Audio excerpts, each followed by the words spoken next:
Voilà, elle grésille, elle s'éteint parfois, mais vaille que vaille, malgré la pénurie d'électricité ou parfois les pressions politiques, Radio Nsemo continue de parler à ses auditeurs dans cette région du Kwilu, en République démocratique du Congo. Voilà donc le quotidien de l'une de ces très nombreuses radios communautaires dont la parole irrigue le cœur de l'Afrique.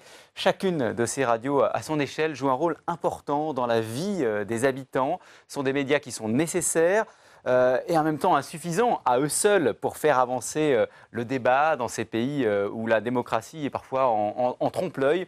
Je suis heureux pour en parler, d'accueillir sur ce plateau Sonia Rollet. Bonjour. Bonjour.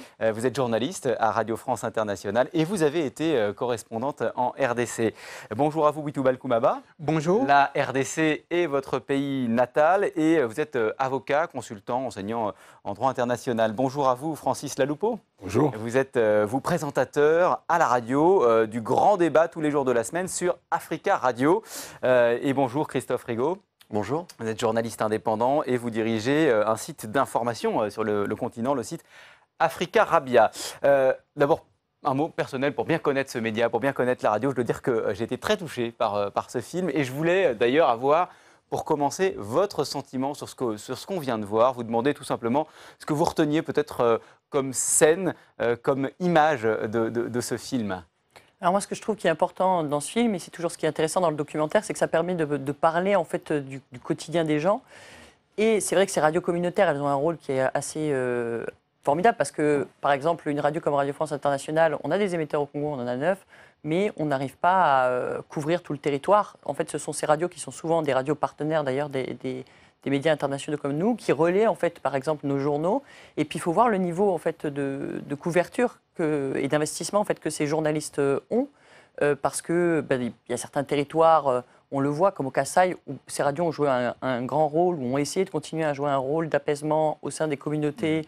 Également, pareil, au Sud Kivu, on a des radios qui sont assez exemplaires pour ça et qui rendent ce travail très bien. Donc, c'est vrai que c'est important de rendre hommage en fait à ces gens, parce qu'ils ont souvent des ennuis, il faut savoir en tout cas, et on va voir comment ça va se passer avec le président Félix Tshisekedi. Qui a été élu. Voilà. Jusqu'à présent, en tout cas, ces radios étaient visées. Parmi les journalistes qui étaient visés et qui faisaient partie des violations des droits de l'homme, il y avait ces journalistes des radios communautaires, souvent. Alors, radio communautaire, d'ailleurs, il faut peut-être juste préciser, Witou Balkoumaba, ce sont des radios publiques. Qu'est-ce que c'est exactement ? Ce sont en fait des radios privées qui sont créées en fait par des personnes en fait individuellement, et parfois en fait ce sont des radios qui sont communautaires, qui sont associées attachées en fait à des structures telles que les églises, certains hommes politiques, certains hommes d'affaires qui ont les moyens en fait et qui mettent au service de la communauté leur investissement en fait pour ouvrir de telles radios.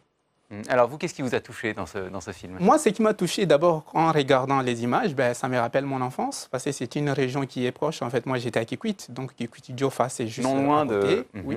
Et donc, pour moi, ce sont des images en fait qui reflètent en fait la réalité de ce que j'ai connu quand j'étais enfant.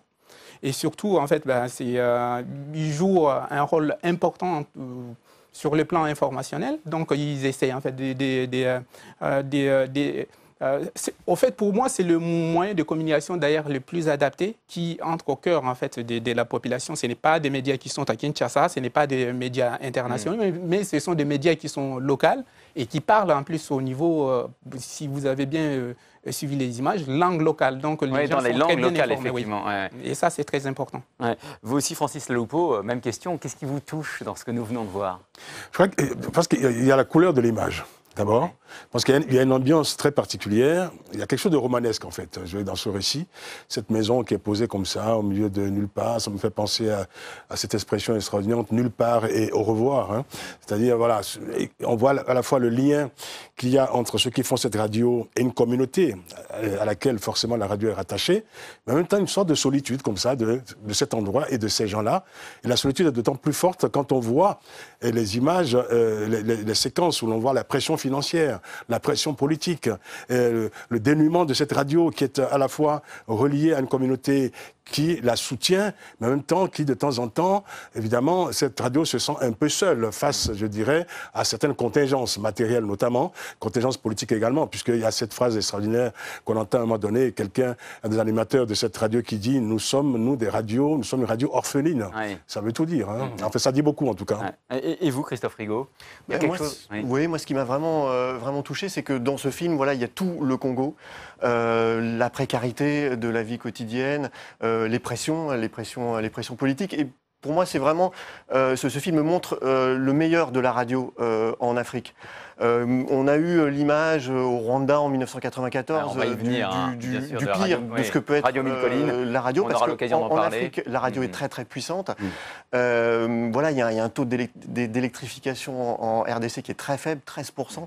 Donc c'est vrai que la radio est vraiment le média audiovisuel, audio majeur en République démocratique du Congo. Et là, on en voit le meilleur. C'est un vrai service public, hein, même si ce sont des radios privées, parce qu'elles rendent service aux gens. Alors, on va justement, je vous propose un détour lointain par Kinshasa, puisque nous sommes en ligne avec Nicolas Mafuta. Bonjour. Oui, bonjour. Vous avez été, vous, le directeur des programmes de Radio Nsemo pendant 3 ans. Vous êtes toujours d'ailleurs très impliqué et on est heureux de vous accueillir pour prendre des nouvelles de cette radio, puisque à la fin du documentaire, on sent qu'il y a des tensions évidemment. On précise qu'aujourd'hui, Radio Nsemo émet toujours. Hein.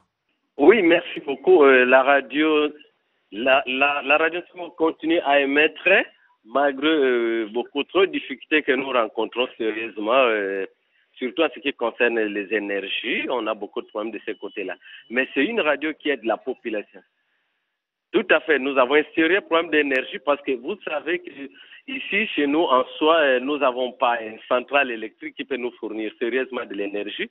Et là, la radio Nsemo était obligée de travailler avec de l'énergie solaire, mais qui a déjà fait au moins plus de 8 ans, 9 ans qui n'est plus opérationnel. La radio Nsemo est obligée aujourd'hui de recourir auprès de ces clubs d'auditeurs qui fournissent un peu d'huile de palme parce qu'avec le projet Kulumba RFI Planète Radio, M. Max Ball a fait un effort pour nous apporter un groupe électrogène qu'on utilise avec l'huile de palme. Maintenant, ce sont des clubs d'auditeurs qui s'organisent pour produire des huiles de palme pour donner à la radio et pour donner quand même la vie à cette radio qui est vraiment la sienne et pour la permettre de continuer à fonctionner. Donc là, ce sont les auditeurs qui se démènent volontairement comme ça. Ils produisent des huiles de palme là où ils sont dans des villages. Ils les amènent jusqu'au niveau de la station. Et là, nous avons des techniciens qui essaient de vérifier la qualité et utiliser ça. Mais comprenez qu'avec la misère, avec toutes les difficultés de la population, aujourd'hui aussi, on sent quand même que même cette population-là commence un peu à fait, pas se décourager, mais qui se battent entre leurs propres vies et puis donner un peu d'huile de palme à la radio pour fonctionner. Merci beaucoup Nicolas Mafuta d'avoir été avec nous. On vous souhaite évidemment bonne chance, longue vie à Radio Nsemo.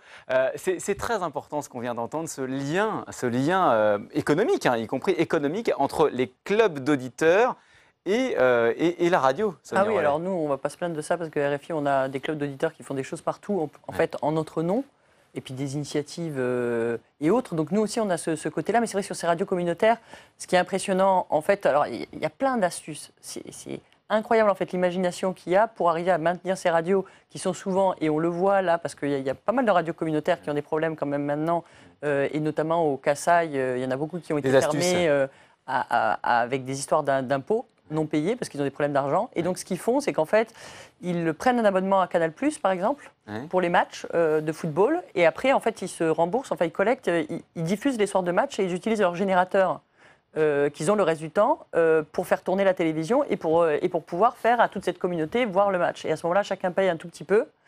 Et on arrive à faire tourner une radio comme ça pendant quelques semaines, quelques mois. Ils font ça souvent, ouais. Philippe M, le réalisateur du documentaire, nous confiait en préparant ce débat que les clubs d'auditeurs, ils payent même, dans les scènes que nous voyons là dans le documentaire, les auditeurs payent pour se réunir autour du poste de radio. Oui, mais même si en fait c'est comment on appelle, c'est un investissement privé, mais ce sont des services en fait publics qui jouent leur rôle au sens terme en fait. Ce sont des missions d'intérêt général et ça en fait. La plupart, comment on appelle, des auditeurs se sentent en fait concernés. Ce sont des financements en fait privés. C'est des cotisations individuelles en fait de la population qui participent au financement, mais pas de financement en fait public. Public, ça n'existe pas. Francis Laloupeau, moi j'ai été fasciné par ces scènes où l'on voit la radio qui est posée sur un arbre, des gens qui sont assis en demi-cercle, qui écoutent. Et ça m'a rappelé immanquablement l'image que l'on a de l'arbre à palabre, c'est-à-dire de ces lieux où se structure l'opinion et où finalement on crée du lien social en Afrique. Mais ça nous rappelle au fond que la radio reste le premier média en Afrique en réalité. Hein. C'est le média que l'on retrouve dans les endroits les plus reculés dans tous les pays. Mais ça, ce n'est pas nouveau, évidemment. Ça existait même à l'époque où il y avait, il n'y avait pas cette floraison de médias indépendants et privés. Parce qu'il faut quand même rappeler que nous parlons quand même d'un outil qui est issu quand même d'un tournant politique des années 80-90, où on est passé quand même de l'absence de toute forme d'expression libre dans ces pays-là, avec les partis uniques, les radios uniques, la presse unique, à cette explosion de moyens de communication en principe privés, enfin privés en tout cas, en principe indépendants, tels qu'on les voit aujourd'hui. Donc c'est un phénomène relativement récent qui date d'une trentaine d'années, et ces radios communautaires participent, je dirais, de ce qu'on peut considérer comme une révolution non achevée en réalité. Parce que pour Radio Nsemo, ce qu'on constate, et ce qu'on vient d'entendre, c'est intéressant parce que ce qui vient de nous être décrit, c'est quand même, je dirais, comment dire, des actions de résistants. On a l'impression que c'est une radio de résistance. C'est une radio de résistants. On est à l'aube, là, je dirais, de quelque chose qui n'est pas encore achevé, c'est-à-dire qu'une radio investisse un espace de liberté, puisse ensuite s'ancrer, imposer son existence, résister, je dirais, à toutes les pressions. Nous sommes là, je dirais, dans le schéma classique du début d'un processus de démocratisation. Mais c'est embryonnaire, on le voit bien. Mais la radio symbolise en fait, en réalité, l'état de démocratisation dans ces pays-là.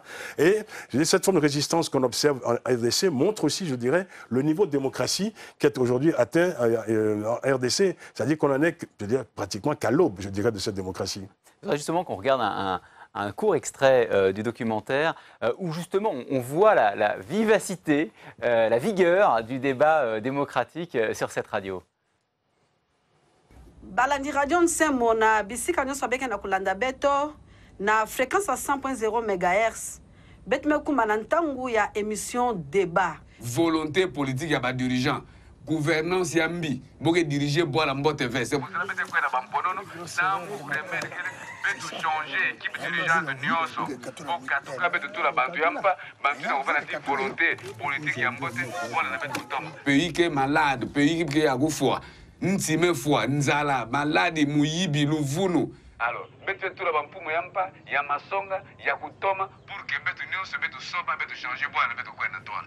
C'est bien la majorité qui a peur des élections, qui veut toujours créer des problèmes pour que l'élection revienne. Mais quand nous, dans l'opposition, nous sommes prêts, dans l'élection, il y a le 23 décembre, et nous avons gagné dans l'échelon de haut jusqu'en bas, parce que bon, on a un discours. Na idiot fawa, bisala ke salama, kenan ke salayo. La majorité qui est ça. C'est ça notre discours, les travaux que nous sommes en train de faire dans la majorité présidentielle à Idiofa. C'est les discours des députés de la majorité présidentielle à Idiofa. Voilà. Alors on parle des grands principes démocratiques, on parle aussi du macadam dans les rues de la ville d'Idiofa et on est frappé par la liberté de ton. Tout à fait, mais il y a un vrai paradoxe en fait en République démocratique du Congo, parce qu'à la fois, on le voit dans ce documentaire, la parole est très libre, on voit quelqu'un visiblement de l'opposition voilà, qui dénonce les gabegies du régime, et à la fois, on est dans un pays où la liberté de la presse est très très malmenée. Hein. Je crois que la République démocratique du Congo est très mal classée dans le classement de RSF, et vous avez à la fois une profusion de médias, médias. Je crois qu'il y a plus d'une centaine de radios en République démocratique du Congo. Il y a une soixantaine de journaux. Donc il y a quand même de la parole, mais d'un autre côté, il faut aussi voir le revers de la médaille, qui est une forte répression, en tous les cas jusqu'à l'arrivée du président Tshisekedi, avec des médias qui sont fermés, les signaux qui sont coupés, même le signal de RFI, Radio France Internationale, a été coupé. C'est-à-dire que dès que la tension politique devient un petit peu trop forte, tout de suite, il y a une forte répression. Il y a eu 10 journalistes quand même qui ont été tués depuis que Joseph Kabila est au pouvoir. Et ce Nicolas sont des Mafouta, contradictions, je dirais, qui attestent de la fabrication en cours de cette démocratie. Parce qu'il y a 30 ans et il y a 35 ans, il n'y avait pas toutes ces contradictions-là. Il y avait une parole unique. Il y avait quand même, je dirais, c'était les années de plomb, en quelque sorte. Et ces contradictions montrent bien qu'il y a quelque chose qui est en train de se produire. C'est-à-dire que plusieurs forces aujourd'hui sont en compétition sur le même territoire. Plusieurs pouvoirs, en quelque sorte, mais sont en on voit bien compétition. que les puissances d'étouffement, on va dire, sont importantes. Absolument. Mais en même temps, je veux dire que les marges de manœuvre aujourd'hui sont possibles. Ces débats-là sont possibles, même si par ailleurs, cette répression dont parlait Christophe... Nicolas Mafouta, tout à l'heure au téléphone, nous disait qu'il y avait des exactions physiques contre les personnels de Radio NCMO. Oui, en fait, moi, je voulais juste souligner, la RDC est passée en fait, d'une phase où il n'y avait pas en fait, de liberté de presse, en fait, sous le régime, par exemple, du président Mobutu, à comment on appelle l'adoption en fait, d'une loi en 1996, une loi qui est relativement très libérale. Aujourd'hui, en fait, bien entendu, la liberté en fait, de la presse est constitutionnellement en fait, inscrite. Et je pense que c'est une évolution qui est positive, bien que en fait, dans la pratique, toutes les observations que vous êtes en train de faire se justifient par le fait que c'est un début de quelque chose. Et c'est quelque chose qui est inscrit en fait, dans la loi fondamentale. Je pense qu'avec le temps, ça va s'affermir pour en fait, produire, j'espère en tout cas, un État démocratique. Tout ça est très fragile. Oui, en fait, ça dépend des sujets. Parce qu'en fait, on peut dire beaucoup de choses dans la RDC et même sur le régime de Joseph Kabila, on peut dire beaucoup de choses. Donc il y a beaucoup de généralités, surtout quand c'est des généralités qui passent. Mais il y a certains sujets sur lesquels on peut parler. Et ça, c'est évidemment les crimes de sang. Vous qui avez été correspondante là-bas, vous l'avez expérimenté? Oui, et les crimes économiques. Oui, bien sûr, c'est un peu constant, même si nous, on est à la limite, nous, on se fait expulser, c'est rien à côté de rester, en fait, à côté de, je sais pas, le gouverneur ou le maire qu'on a mis en cause sur une affaire de corruption ou autre. Là, ça devient très compliqué quand on aborde ce genre de sujet, y compris encore maintenant où c'est pas toujours facile d'en parler. Francis Laloupeau, vous, parlez-nous du Bénin que vous connaissez très bien. Vous avez, vous aussi, expérimenté ces pressions, ces difficultés sur la liberté de la parole? Je suis un peu embarrassé que vous me parlez du Bénin aujourd'hui, parce que le Bénin, au moment où nous parlons, est en train de connaître sa première grande crise depuis 30 ans. Le Bénin est montré depuis 30 ans comme un modèle de démocratie, avec un processus de démocratisation plutôt avancé. C'est un modèle, c'est le pays qui a inventé ce qu'on appelle la conférence nationale, c'est-à-dire le passage sans effusion de sang et sans violence d'un régime totalitaire, d'un régime, d'une dictature militaro-marxiste à l'époque, à une véritable démocratie. Cela s'est passé en 1990 au Bénin. Et ça a été concomitant de cette espèce de printemps des radios, de la multiplication dont vous nous parliez tout à l'heure. Absolument, absolument. Et donc voilà, alors, le Bénin a pu faire cette révolution de manière plutôt paisible, réussie, avec des règles du jeu respectées par la plupart des pouvoirs évidemment.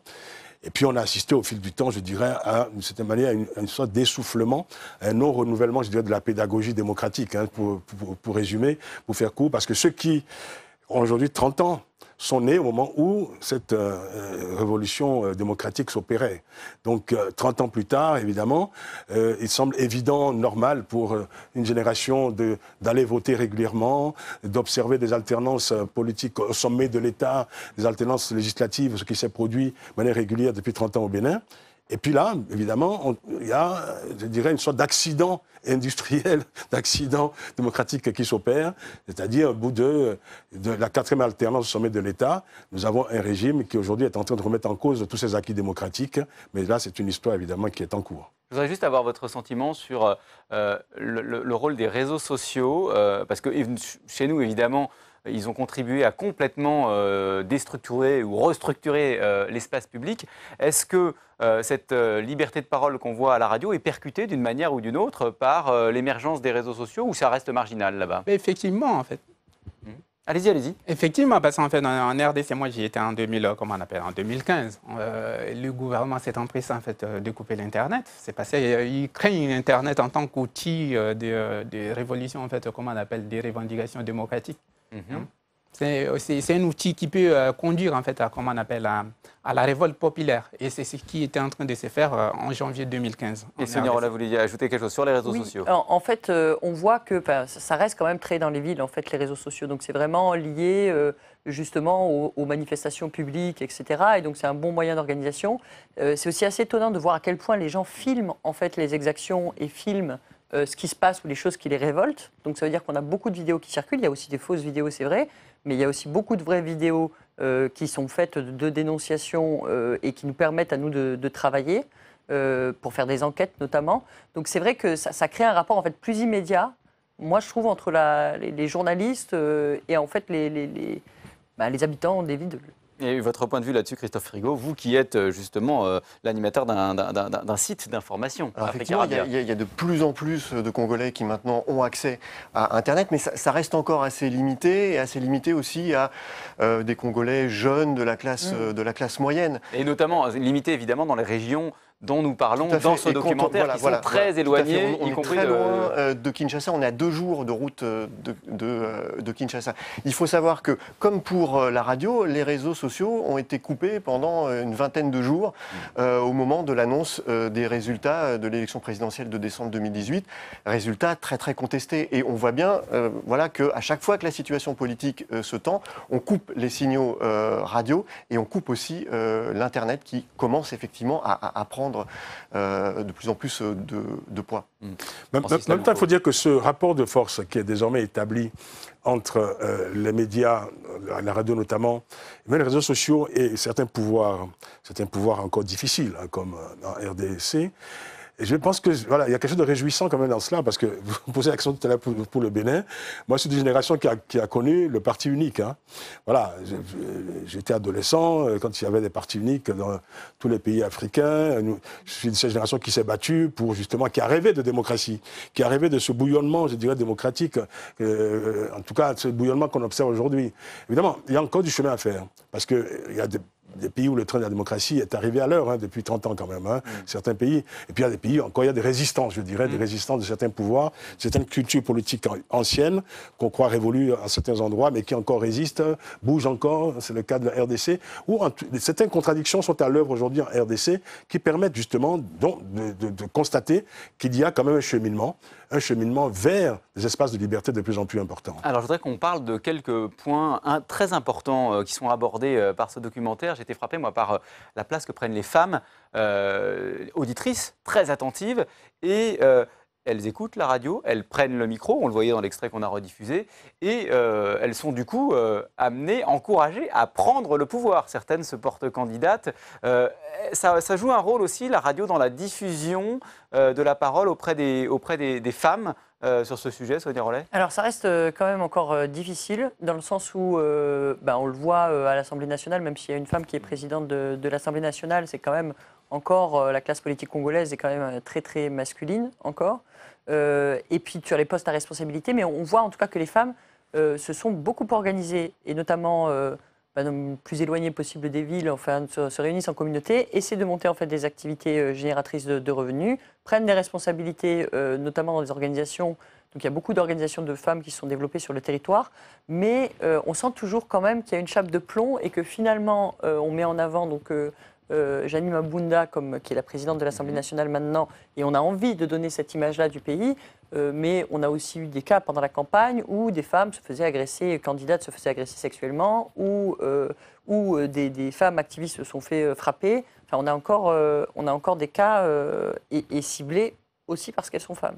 Mais en tout cas, localement, on le voit dans le film, ça libère la parole des femmes au sein de la communauté. Il y en a certaines... Elles ne se sont jamais tues, je crois. Elles ne se sont jamais... Alors c'est intéressant parce que, en tout cas, moi j'ai été frappé. C'est touchant ces scènes où on les voit contredire, débattre sur tous les sujets. Et voilà, c'est important de parler de ça. Ça a toujours en fait existé. Ça en fait ce n'est pas quelque chose qui est nouvelle. En fait, moi qui ai vécu, comment on appelle, dans la région, je sais que les femmes, comme l'a souligné Sonia, elles sont très organisées et en réalité, elles assument plus de responsabilités sur bien des choses. En fait. Mais pas au niveau national. Au niveau national, au niveau politique. C'est au niveau de la représentativité, mais il faut avouer que quand même dans les campagnes, s'il y en a qui travaillent, oui. C'est quand même beaucoup les femmes. Et on le voit effectivement, notamment sur l'huile de palme, sur la récolte, on en parlait. Il y a un autre point très important. Sonia Rollet, vous parliez tout à l'heure de cette parole apaisante qui était souvent diffusée par un certain nombre de radios très responsables. Et on a évoqué, et je voudrais qu'on s'arrête quelques secondes là-dessus, le rôle de certaines radios, rôle inverse, et notamment évidemment celui de Radio Mille Collines au moment du génocide du Rwanda. Peut-être un point, puisque Christophe Rigaud, vous en parliez tout à l'heure. 1994, il faut rappeler que c'est une radio qui a commencé à diffuser des listes de personnes à assassiner juste avant le génocide, en avril 1994. Tout à fait, et ça montre la puissance de la radio en Afrique, et elle est encore très puissante. Effectivement, cette radio, elle a permis d'organiser le génocide, de donner des instructions, et là, on a le pire de ce que peut être la radio.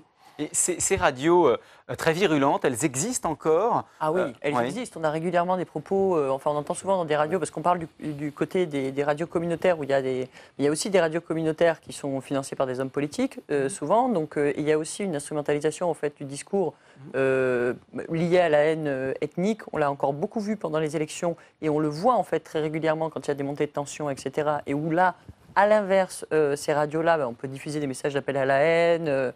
On le voit aussi qu'il y a des dérapages de ce point de vue-là. Donc c'est vrai qu'il y a une responsabilité en fait, de n'importe qui fait de la radio, et je pense que c'est aussi valable pour les radios internationales.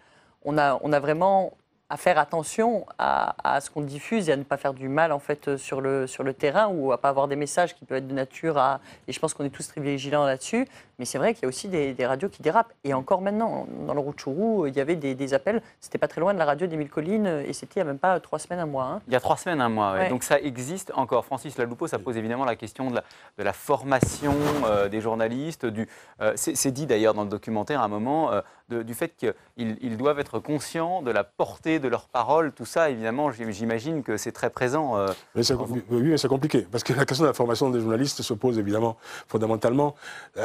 Par ailleurs, on peut créer des radios communautaires sans pour autant travailler avec des journalistes. Ce ne sont pas toujours des journalistes qui sont au micro. Hein. C'est d'abord, je dirais, la vertu communautaire avant tout. C'est le lien avec une communauté géographique, une communauté ethnique ou religieuse d'ailleurs. Vous donnez l'exemple de Radio Mille Collines. Ça, évidemment, c'est la tragédie extrême. Hein. Mais vous avez d'autres radios qui sont des radios qui diffusent, je dirais, des tragédies silencieuses. Hein. Il y a des radios sous couvert de certaines obédiences religieuses, diffusent des propos, diffusent des paroles, font la promotion de certains actes qui font beaucoup de mal au sein de la société. Ce sont des drames silencieux, beaucoup plus sournois, évidemment, qui sont beaucoup moins spectaculaires que le mal absolu que vous avez décrit. Vous pensez à quoi, précisément mais je pense à certaines obédiences religieuses qu'on peut rencontrer en RDC, certaines radios qui, effectivement, vous savez, l'évangélisme se conjugue et se décline à l'infini, n'est-ce pas? Et il y a des propos, évidemment, qui poussent parfois, qui donnent des conseils aux personnes de comportement dans leur famille, et qui détournent certains membres de la famille, d'autres membres de la famille, etc. Et qui provoque, je dirais, un travail d'influence négative. Et ça, c'est une réalité. Évidemment, c'est très sournois, c'est imperceptible. Et face à cela, la loi, la justice est un peu démunie parce qu'il n'y a pas une définition très claire aujourd'hui du cadre dans lequel ces radios, ces médias doivent fonctionner. Parce qu'on veut la liberté. En même temps, on veut encadrer. C'est un peu compliqué de gérer, je dirais, cette contradiction entre l'encadrement et la libération totale de la parole. Bien sûr. Oui, Toubal Koumaba, très rapidement. Moi, je pense en fait qu'il y a un code de déontologie professionnelle qui a été adopté. Et ces codes... Est-ce qu'il est respecté? C'est ça la question. Mais ça, en fait, on peut le faire... Est-ce qu'il est connu même des personnes qui sont concernées?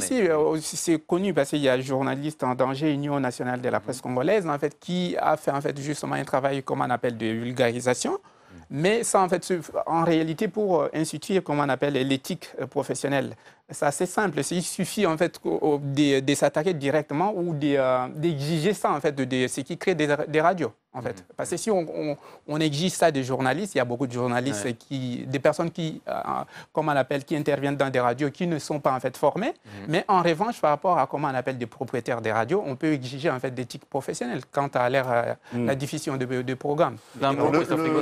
Le le problème, c'est que la majorité de ces radios sont des radios privées, qui sont souvent financées par des hommes politiques et qui instrumentalisent en fait cette voix et cette parole. Et ce qu'il faut savoir aussi, c'est que voilà, quand vous êtes journaliste en République démocratique du Congo, voilà, vous avez quelques dizaines de dollars par mois en salaire, et il y a ce qu'on appelle le coupage. Ou rien, parfois. Ou pas du tout, c'est-à-dire pas payé. Les radios ne payent rien. Et ce qu'il faut savoir, c'est que ce soit dans la presse écrite ou même à la radio, il y a des journalistes, il y a des hommes politiques qui payent des journalistes pour faire une interview ou pour parler d'eux sur les antennes ou dans les journaux congolais. Donc c'est vrai qu'il y a un problème de financement, il n'y a pas de financement public pour toutes ces radios. Mais c'est vrai qu'il y a une régulation. Il a raison dans le sens où GED et l'UNPC, qui sont deux organisations professionnelles, sont gérées, ou en tout cas les responsables, quand ils défendent un média, ils défendent un média sur lequel ils ont fait une enquête.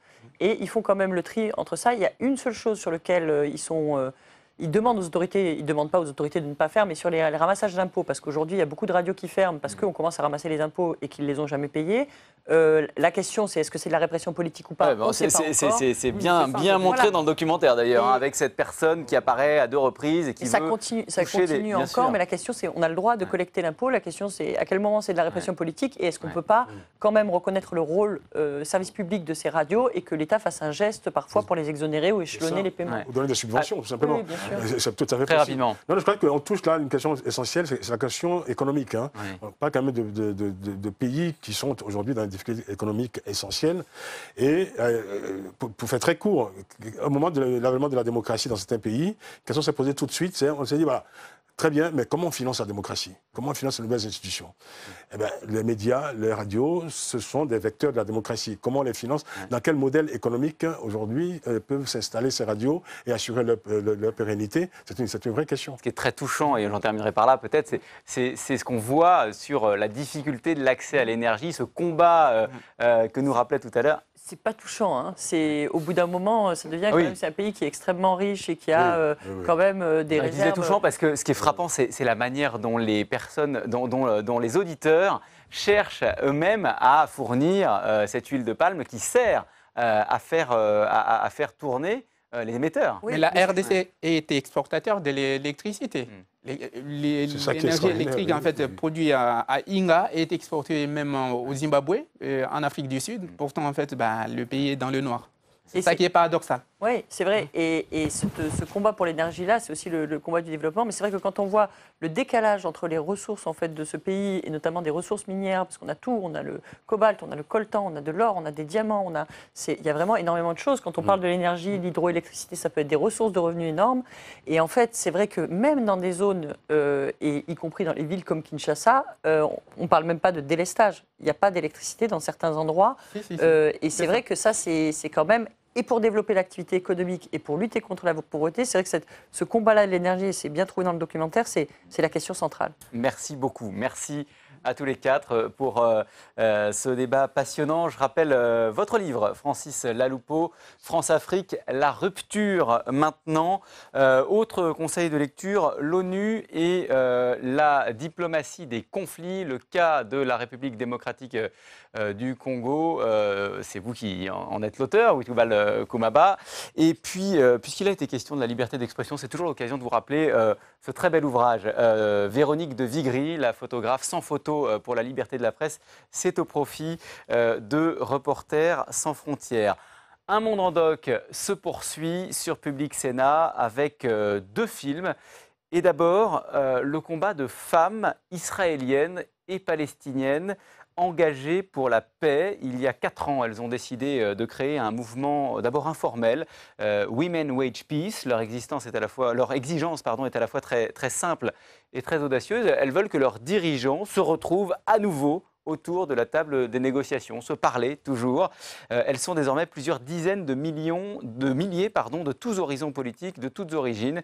Elles sont les guerrières de la paix, documentaire réalisé par Anna Assouline et Jessica Berthaud. Et puis nous partirons ensuite pour les États-Unis, pour un voyage au pays du cannabis.